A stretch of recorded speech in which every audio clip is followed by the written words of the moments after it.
You are listening to We Saw the Devil, an investigative and conversational true crime podcast that deep dives into fascinating criminal cases that are solved, unsolved, or ongoing. From America's Lori Vallow to Germany's Armin Meiwes, we examine and discuss the world's most shocking cases. If you're enjoying the show, don't forget to follow us online.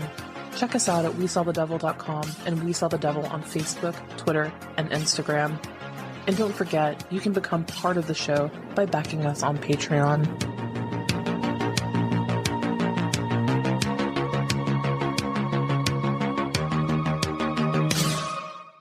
Hello everyone, you are listening to We Saw the Devil. I'm your host Robin, and I'm back with part 6 of the Chris Chan series. And y'all, this is probably, no, not even probably, this is one of the craziest ones of the entire series. This is a very defining moment in the Chris Chan saga, and it is just absolutely insane.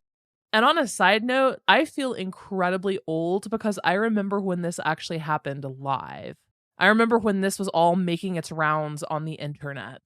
But before we get into it, let's just talk about what's up next on the We Saw the Devil docket. So the second episode this week is going to be a current news recap, like current headlines, case updates, things like that.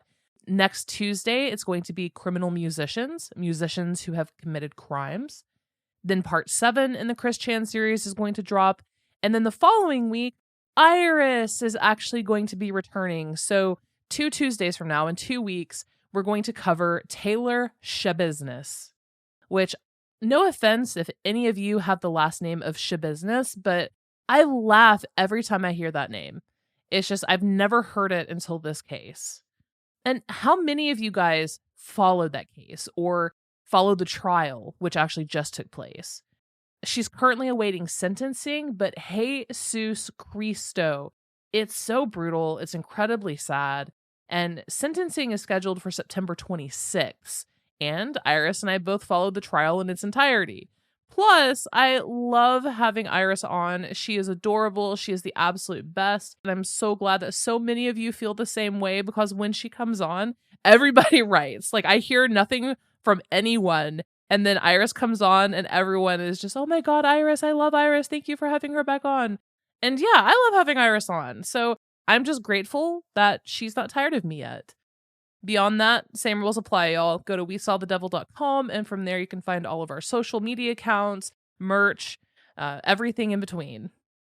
Deep breath. Let's just go right on ahead and get into it. So I left off on the previous episode, and the previous episode covered just January 2009. Just 1 month in Chris Chan's life. It ended with a bombshell that Chris Chan was having frequent phone sex and exchanging nudes, not with a 20-something-year-old girl named Julie, but with a 13-year-old male troll named BlueSpike. But again, Chris didn't quite know that yet. And that's all going to change. So let's summarize kind of where we are now. Early February 2009, Chris's official girlfriend is named Sarah, aka Panda Halo. She supposedly lives in Australia, and after a troll named Clyde Cash traveled to Australia to see her, he apparently raped her and she's pregnant with his baby. If you recall, Clyde also supposedly had a brother who killed himself because he was such a Chris Chan and Sonichu fan that he got upset and suicidal and ended up committing suicide because Chris refused to publish any more Sonichu comics due to Encyclopedia Dramatica consistently posting entries about him. BlueSpike the troll was behind both the Julie and Max accounts, Max being Julie's supposed brother. By late January, Sarah, Panda Halo, had disappeared from the internet entirely. And considering that there were real-life catastrophic brush fires going on in Australia at this time, Chris became super worried that Sarah may have died in the fires. He released a couple videos asking Sarah to contact him, but she never did. Julie also apparently traveled from Mulvania, the fictional country Chris believed her to live in, to Ohio. She asks Chris to visit her in Ohio, and Chris replies that, hey, that's too far, but I'll talk to my mom anyway. So while Chris's quote-unquote true sweetheart, Sarah, was missing, he and Julie would actually end up having phone sex. But in the recordings, yes, there are recordings, Julie actually never speaks. She just kind of sits on the computer and takes it. Just Chris goes off, quite literally, and she just sits there and does not say a word. Chris roleplays as Sonichu. He says a bunch of just weird, really graphic, awful shit. In these recordings that have been circulating on the internet, you can hear him masturbate, and you can also hear him climax. Now, the thing is, so the chat room on Stay Sonichu and Chris's websites, the chat room, the IRC chat, was never empty. There were always multiple trolls in there listening and recording and taking screenshots of everything. And that was no different on Valentine's Day, February 14th. Apparently, Chris had come to terms with the fact that his one true sweetheart had perished in a horrible forest fire because by Valentine's Day, he'd moved on. He and Julie had a scheduled sex chat, because Sarah was still out of the picture. Chris and Julie get online, but there are a bunch of other trolls there too. You see, Julie, aka BlueSpike, they'd been working together in basically a troll farm, more or less. Not as we know it now, but just a bunch of people who got together to troll Chris Chan. They're all quietly sitting there in the chat. For some reason, Chris just cannot grasp or comprehend the fact that they are not alone. But a bunch of trolls are there. And Chris began to masturbate in his room, and he's talking dirty to Julie. The trolls decide to take it real life again. So they actually began to call Chris Chan's house for the sole purpose of getting his father to walk in on him while he's masturbating, so that they could listen to the drama and fallout from it. At first, 3 trolls called the Chandler household, but Chris's father Bob told them that Chris was sleeping.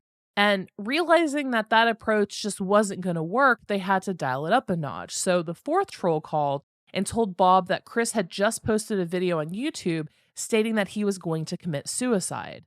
And that did the trick. I'm going to play that entire interaction now. Listen, what are you doing? Nothing. I'm getting all these crazy damn calls. What are you doing? Nothing. Give me that crap. Now, what's going on? Dad, will you get out of here? No, I will not. People tell me that you're about to kill yourself on YouTube. What? What is your trouble? I'm not going to kill myself. Get away from that TV. Fine. Get away from the internet. I'm cutting it down right now. No! Dad, no! Yes. No! Don't do it, Dad. I'm going to shut this thing right down. No. Yes. No. Go wake your mother up. Don't bother me. You tell her what's going on. This thing is going to go down. No. Yes. Now, Bob apparently did, quote unquote, cut down the internet like a lumberjack, but he went directly to his PSP and called Julie from it. How? I don't know. I never had a PSP. And the next day, an audio file of Chris having an orgasm leaked onto the internet. Again, Encyclopedia Dramatica, the Quickie, 4chan. It began making its rounds. And it's also at this time that the Quickie, the Wikipedia-like website dedicated to all things Chris Chan, opens up to the public, allowing anyone to edit it. Because it explodes with entries, everything from the nudes, the audio, all video that anyone could find. Everyone pulled stuff off of YouTube. The list of Chris's known sweethearts, an ongoing write-up of the story of Sonichu. It was really actually filling out into a real resource because there was just so much stuff and so many people following Chris. So that brought in more traffic and more interest from random internet people because they had a way to get caught up on Chris's history very quickly. And half the stuff you can't even make up. The week after Valentine's Day was filled with multiple PlayStation Network chats with Julie and other trolls. Chris discussed his entire sexual history, his hope for the future of Sonichu, as well as his thoughts on homosexuality, religion, and race. Spoiler alert, it's all pretty contradictory and awful. He is homophobe, he is religious, and he is a massive, massive racist. February 20th is one of the most lingering and shocking aspects of this story. On February 20th, a video begins to circulate around the internet of Chris Chan having sex with a blow-up doll on his bed. It is 10 full minutes of him diddling this blow-up doll while screaming out Julie's name. And when he climaxes, he says, "Julie!"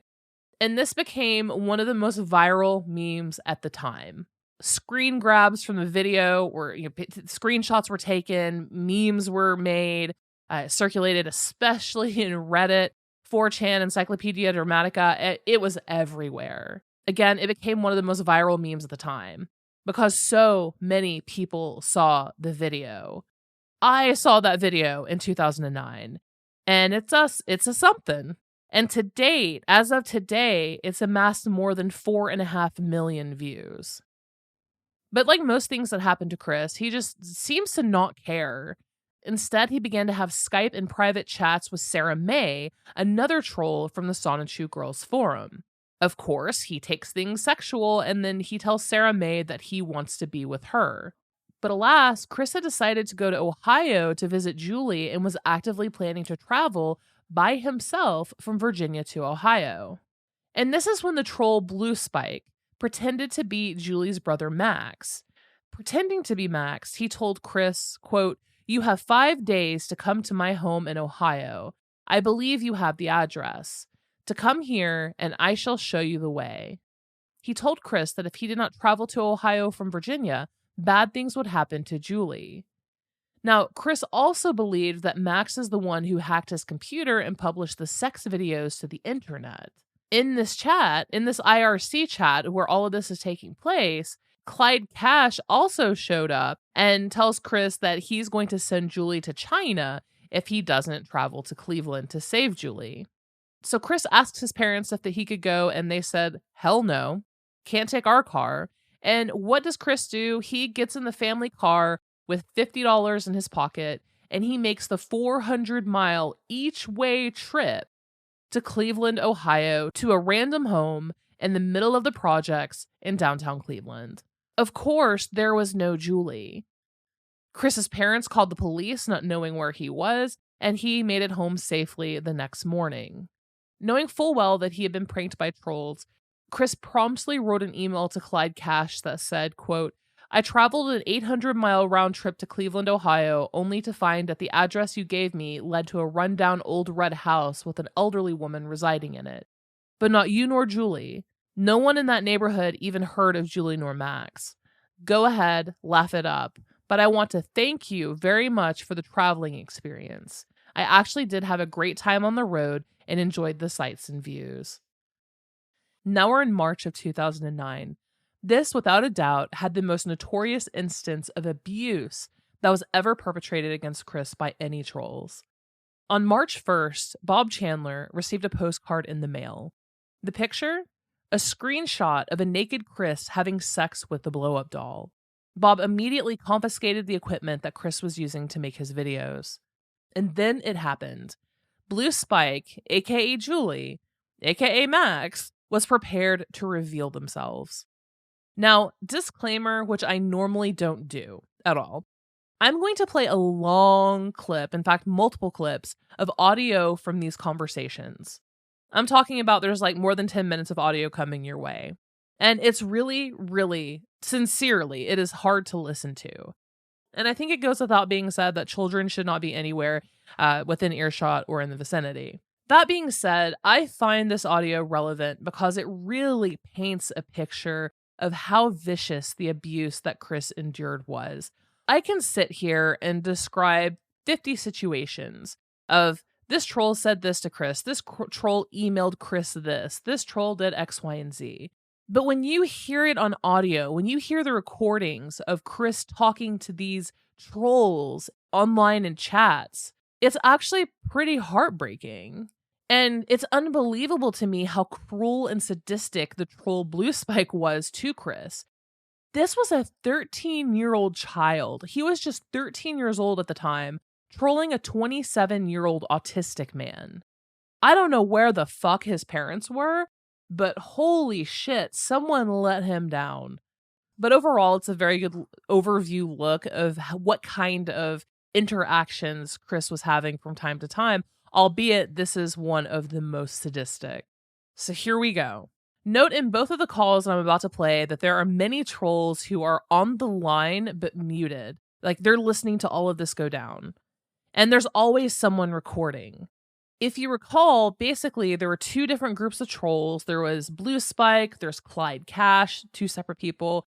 Later on, there's another group. There's dozens and dozens of trolls who started their own forum so that they could coordinate their trolling of Chris. That one person may be like, hey, I'm going to be this girl, I'm going to be this girl and I'm going to message Chris and you should come in and pretend that you're the ex-boyfriend and she's going to, they would coordinate horrible things to torment Chris with. And a lot of these people would just hang out and attend these chats. There was always someone recording. Now, in this instance, not only was someone recording the audio, but Chris was streaming live video. Therefore, Max, quote unquote, could watch Chris and demand that he do certain things, but Chris could not see him.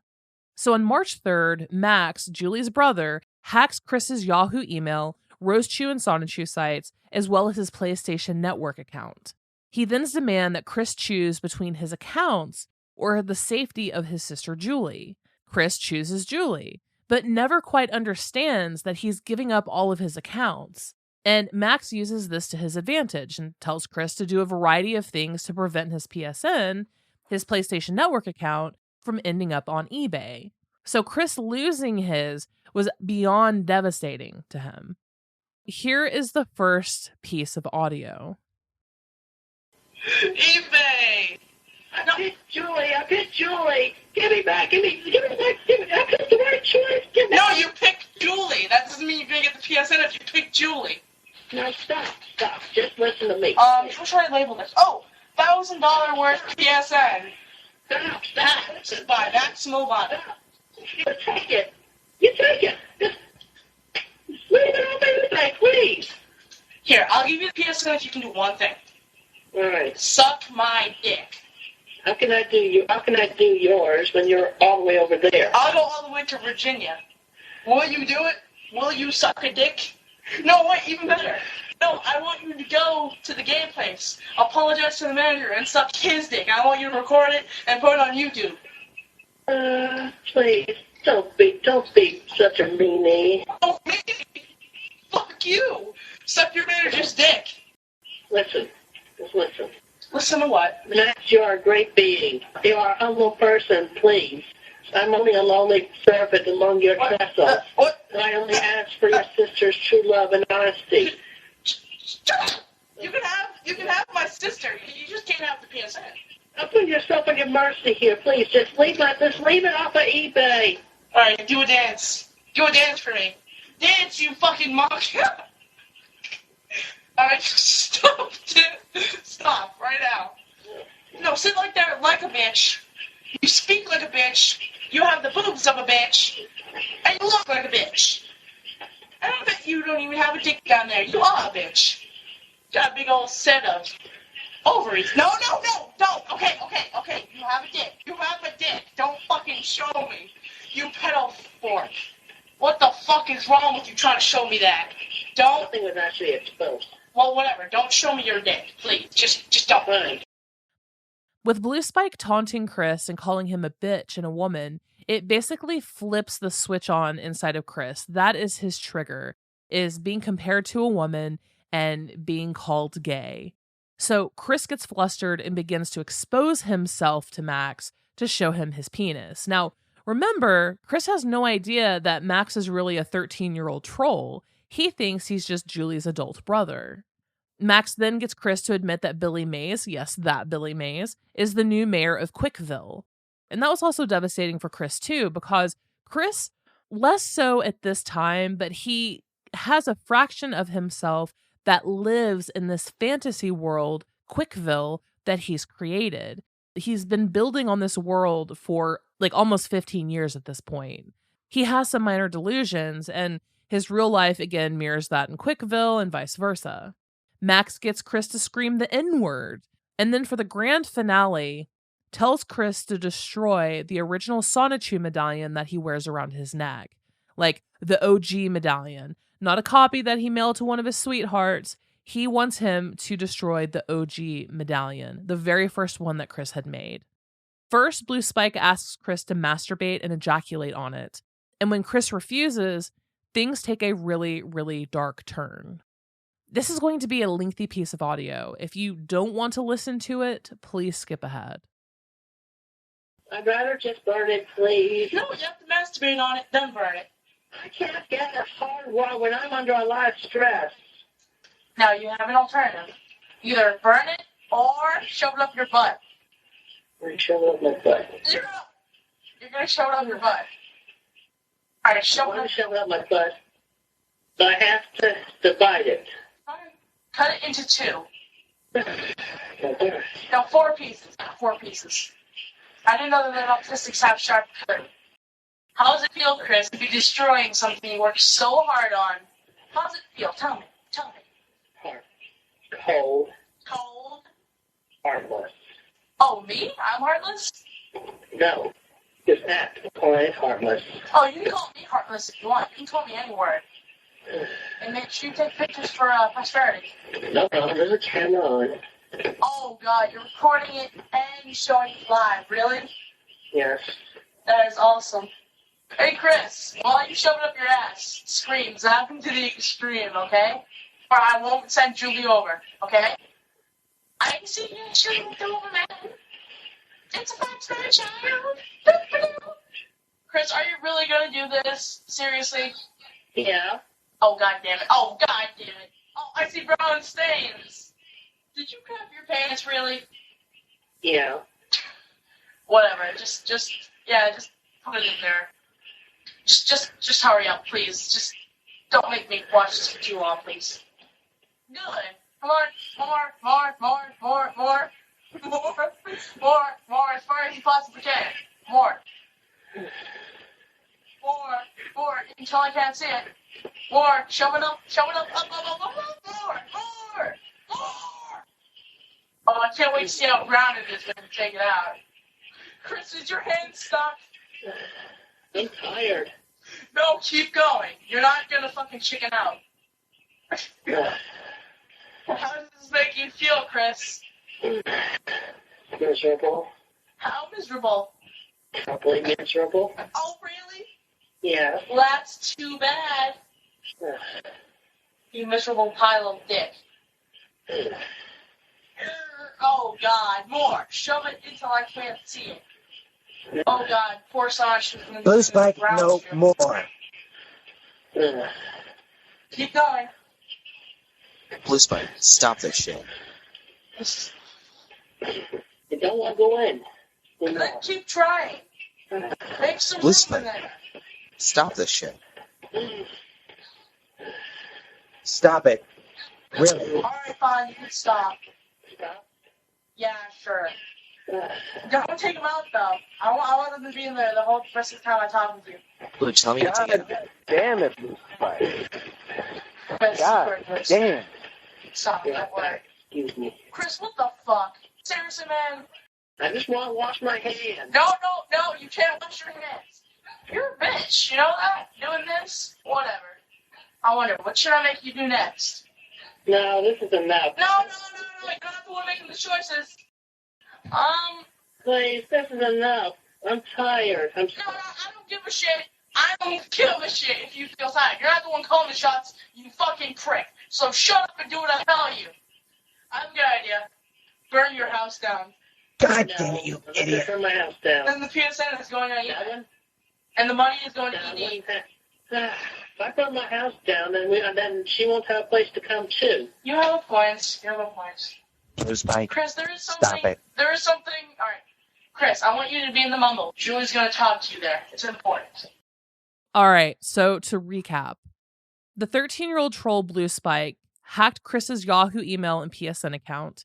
He then pretended to be Julie's brother Max and made Chris say a bunch of degrading things, giving him the ultimatum of choosing between Julie or giving away his accounts. Chris, for whatever reason, did what Max said. Live on video, he cut the Sonichu medallion into multiple pieces and then inserted them into his anus live on video.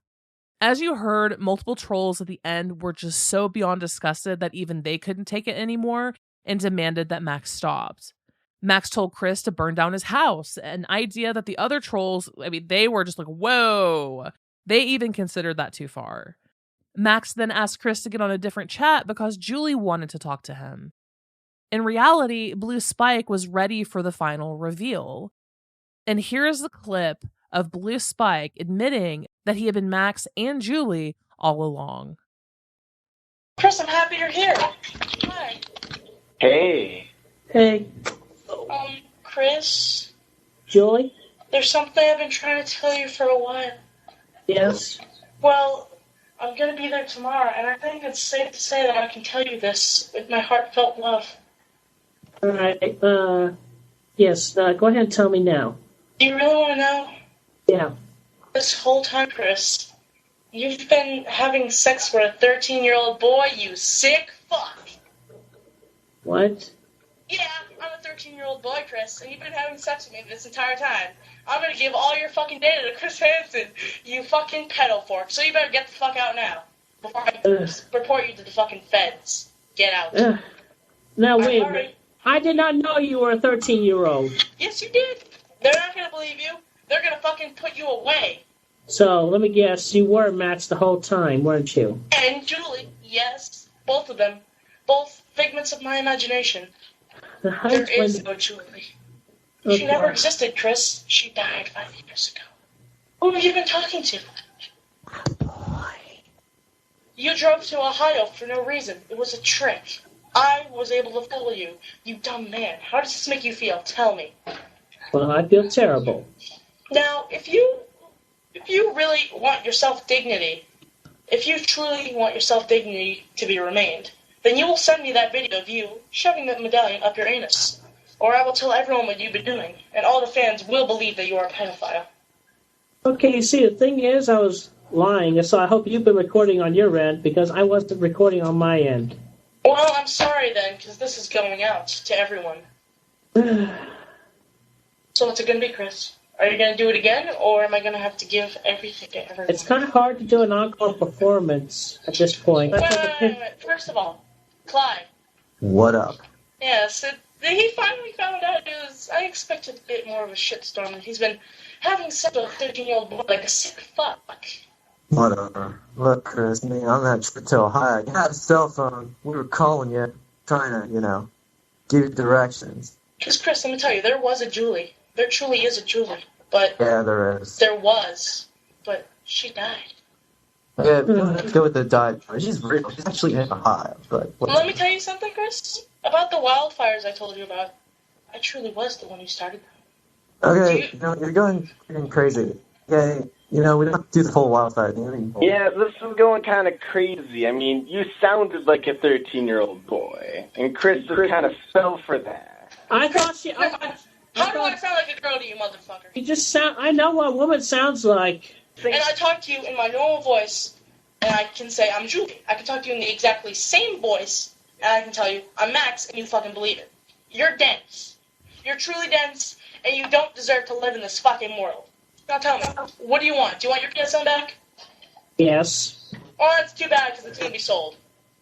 Oh, come on, please. Hey, Chris, sorry. there are more things. No, okay, I'm in this whole goddamn operation. Look, Chris, there are more things to life than your PS3 and whatever. Your whole internet life has been a lie. There are no Sonichu fans. Nobody gives two shits about you. The best thing you can do is go outside for the love of God, okay? I mean, you say you live from your state, but you never seem to. Ever. No, Julie! Julie! Look, Chris, you can appeal to your, what's left of the fans at least. I think he's crying. Why don't we just let the baby cry? I'm not crying. Yes, you are. You pathetic fuck. I am not. BlueSpike, you're making your little too mean. That's...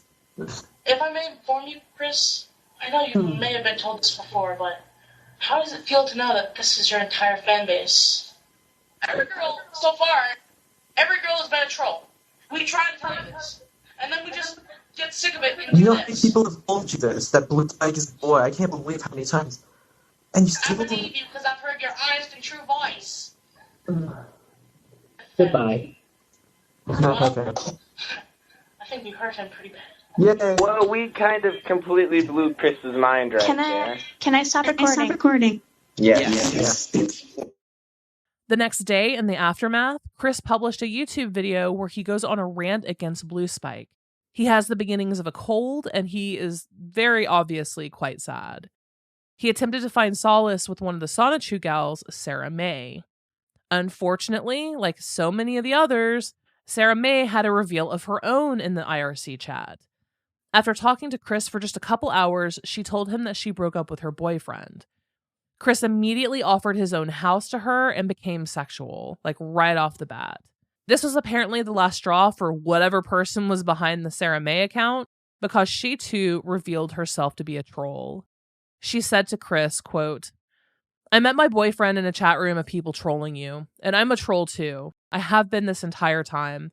I have never loved you because you are absolutely fucking disgusting. And you know the best part?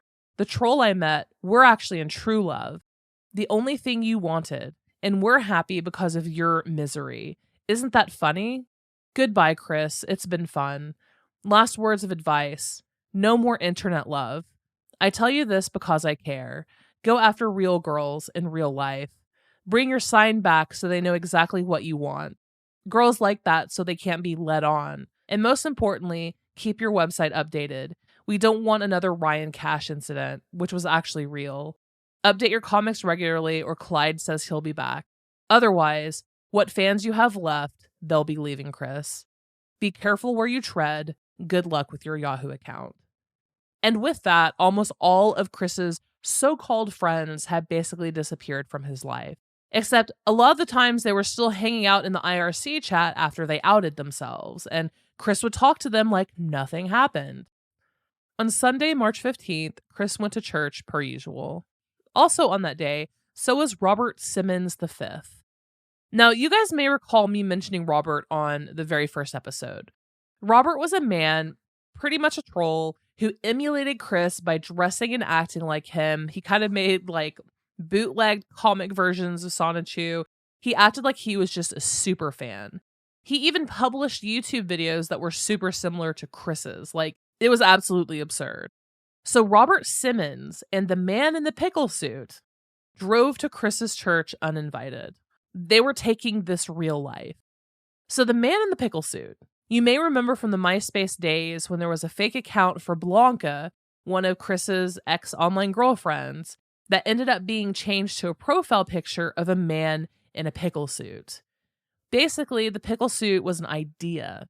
It became almost symbolic for trolling Chris, as everyone thought it was hilarious that Chris believed that there was one nefarious evil person who dressed up like a pickle that would come defeat him, and he was constantly foiled by this one man dressed like a pickle.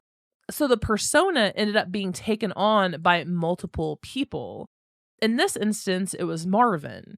Marvin was a longtime follower of all things Chris Chan. He was a troll extraordinaire, and he actually ended up being an owner of the Quickie for a period of time. Now, since Chris was pretty transparent about everything he did, he had told them where he went to church, that he went every Sunday. So they also decided to attend. They did, of course, record their interaction with Chris Chan in real life, but it's honestly super hard to hear, and I decided not to torment you with it. Basically, what I find most interesting about this is Robert and Marvin go into the church, they see Chris, they walk right up to him, and they introduce themselves. Robert says, "Hi, I'm Robert." Chris recognizes him from the internet immediately. Simmons V, and they start talking. Nothing's weird. They're talking. Everything is nice. He asks Chris how he's doing, how his love quest and the sweetheart search is going, and some other things. Then Bob Chandler, Chris's 81-year-old father, joins them. Chris then goes off to the restroom, so Bob is left with Robert and Marvin. And Bob talks to the trolls. You can really tell in this conversation that Bob is full of himself. He's definitely a narcissist. Talks about his success, things that he's done and traveled, and how he's worldly. And he's a little skeptical of them at first. And he says that, yeah, Chris has a lot of enemies online. And then he says this, quote, "Yeah, you know he's a high-functioning autistic, but he's come a long way. I can remember I was ticked off when he was 6, and we were working with him, and we didn't know what was wrong with him, and yet he didn't have the diagnosis." For some reason, that entire interaction, which again is available online, it made me incredibly sad. Bob was calling himself successful and said, I know what that feels like, and talking about the places he's traveled and worked. And he wrote off his own son. You can tell he's just so disgusted and disappointed in his own child, and basically wrote Chris off as, quote unquote, the autistic. After that, the trolls left, and that was the end of it.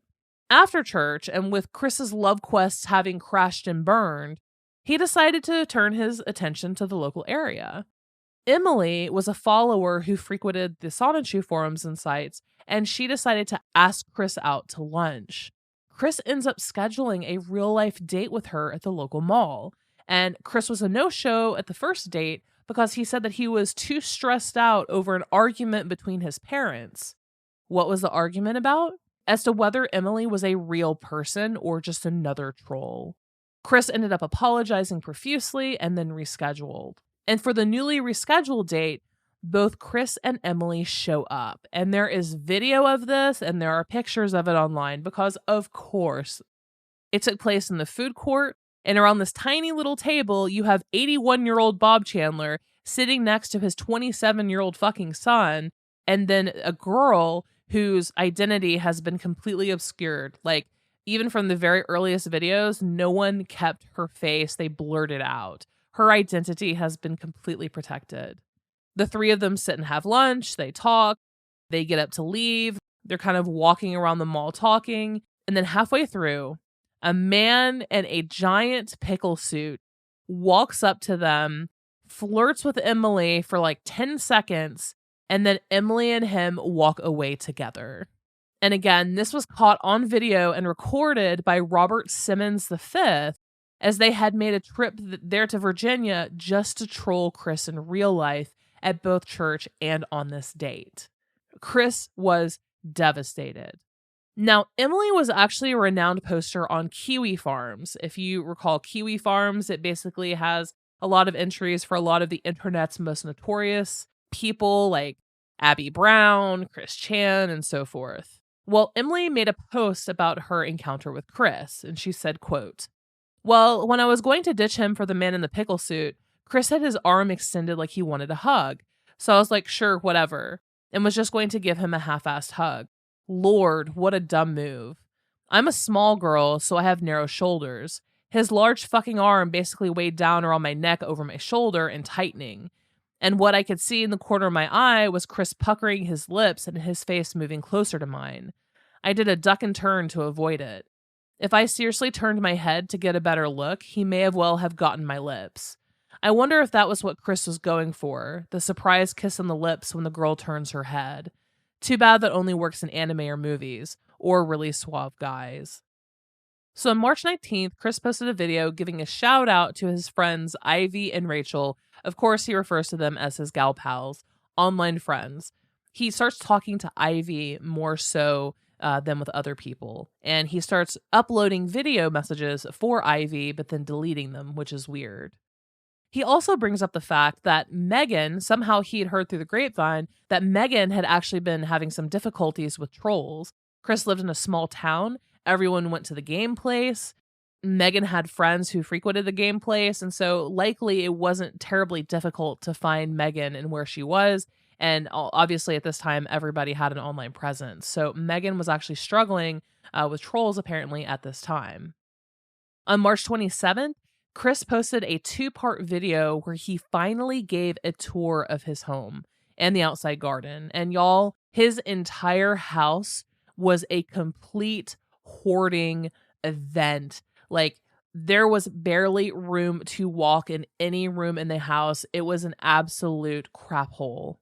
And it shocked a lot of people. Like, people saw Chris's room, but for some reason suspected that Barb or Bob, somehow the rest of the house wasn't in disrepair and just filth. And it was a whole hoarding situation that probably could have gotten its own TLC or A&E show. Clyde Cash and Chris keep fighting it out. And at this time, Clyde Cash is still probably the number one threat / person Chris is angry with. He has his new girlfriend, Ivy, again, who is a troll. And he starts posting music videos and different things for her, like Lovin' You and other things. On March 23rd, he posted the farting video. And in this video, now remember, his new girlfriend is Ivy. Ivy told him that her friend Flora had a fear of farting in public. So Chris, naturally wanting to impress his new sweetheart, decides to make a video where he sings the fart song from Family Guy and getting almost all of the lyrics completely incorrect and basically just rattles off farting facts. He talks about how it's a natural bodily thing and says that a fart is a sign that you are alive. It is really kind of absurd. It's not something that anyone expected. When people post on Reddit, what's your favorite thing Chris Chan ever did? The fart song is one that is on every single list. So, I mean, how could that not go viral, right? It kind of did, but on a lesser scale, definitely less than the Chris having sex with a blow-up doll. And of course, it was posted on the site that is just his arch nemesis, Encyclopedia Dramatica. So Chris then goes on a whole tangent and demands that his ED article be removed. Obviously, that didn't happen. So on March 30th, Chris puts out a video and he calls it Secret Weapon. And he says that he has the mugshot of Clyde Cash. Now, what was this mugshot? You might be asking yourself. Well, apparently some random troll emailed Chris and said, hey, I got a copy of Clyde Cash's mugshot for you. And Chris held up a picture of a total Guido, like Jersey Shore Guido, the spiky black hair, Italian looking with the bright orange fake tan, making the duck lips, the whole bit. Chris thought that that was the real picture of Clyde Cash. And so in the video, he sits and he makes fun. He says he looks poor. He makes fun of the dude's appearance. Chris had a moment of being on his high horse. And on the same day, seemingly enraged by the Clyde Cash revelation, Chris announces to everyone that he's going to be leaving YouTube forever.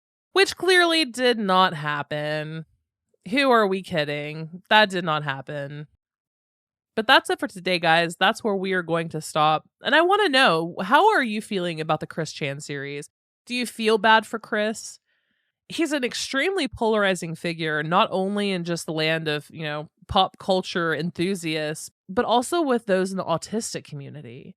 Because everything Chris did, if Chris did something wrong and that he actually understood and knew it was wrong, he would blame his autism.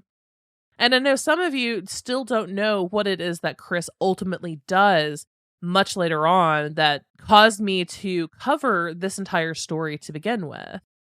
Should I tell the backstory as it happened and then reveal the ending of what happened? Or should I be upfront and say, here's what Chris did and here's the journey of how we got there?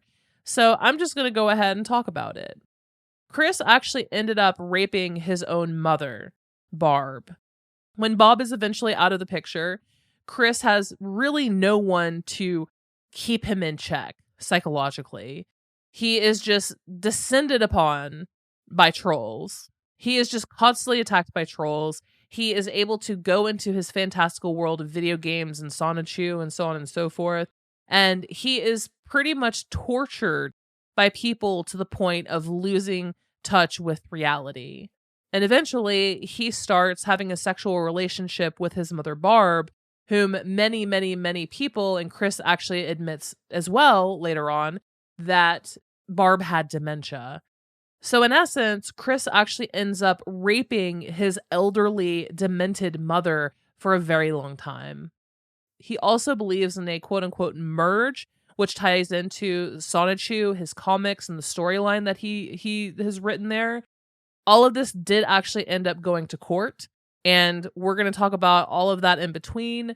But yeah, online in almost any forum where people are talking about Chris Chan, there's always a discussion of, I feel bad for Chris Chan. And then someone else said, no, fuck that. Chris Chan was a predator who preyed on women, tried to get close to them, preyed on his own mother eventually, assaulted his own mother, sexually assaulted his own mother. And he uses being autistic as kind of the scapegoat and, his card to not have to take any accountability for any of his actions.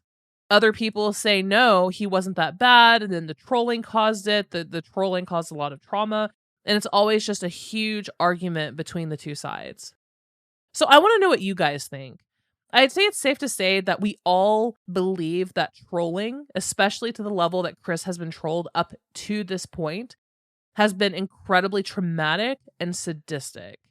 I don't think anyone can dispute that. My question for you is, does it make you feel any differently knowing that Chris is a sexual predator? Remember, he told Megan that he had to draw her multiple times in cartoon form of him pleasuring her in cartoon form, so that basically he would not become an animal and rape her in person. So on Instagram, leave a comment with how you feel about the Chris Chan saga so far, the story, what you know, and I will be reading some of them on next week's episode. So I will make sure I will do my best to get through all of them. So please leave a comment. What do you think of the Chris Chan story so far on the Instagram post for this episode? But that's all today, guys. Thank you for listening. Again, I am Robin, your tour guide into the hell that is the saga of Chris Chan. Check us out at wesawthedevil.com. From there, you can find all of our social media accounts, Patreon, etc. And I will see you on Saturday with a news recap. Until next crime.